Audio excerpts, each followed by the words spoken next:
Jeff is the one who started doing this initial unpacking of the story of Jesus's temptation through the lens of attachment, because we talk about these three working models, these internal working models that we internalize throughout our attachment in our early years, especially. And they're centered around availability of other people, alleviation of distress, and then agency. Like what can we use our agency or our power for? So if you look at the attachment, that's all necessary for attachment. And then if you look at the temptations of Jesus, they're attacking those things. So you're hungry. Don't you want to eat? Well, that's distress. There's offering an easy solution of you could just turn those stones into bread and then your distress would be alleviated just like that. You don't need a person.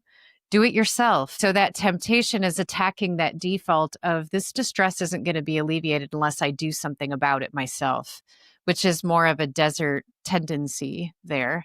And then if you look at the one of like jump off the temple and everybody will see it and then everybody will acknowledge that you are Lord, that's very much like a screaming of a popularity, right? A belonging, a connection. It's like, are people available to me?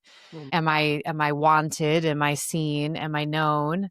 And then you could bow down to me now and I'll give you all the kingdoms. That would be Jesus using his agency for his own self-service rather than using his agency for the good of the whole world, which is what he did. He laid his life down out of the sake of love for all of us rather than taking a shortcut that would have been easier for him, but it wouldn't have accomplished, what God had set out to accomplish. So when you look at it in those ways, we are facing similar temptations every single day to doubt God's availability, to doubt that this distress can be alleviated, and then to doubt that my agency can be used for love rather than for protection. So for connection rather than protection.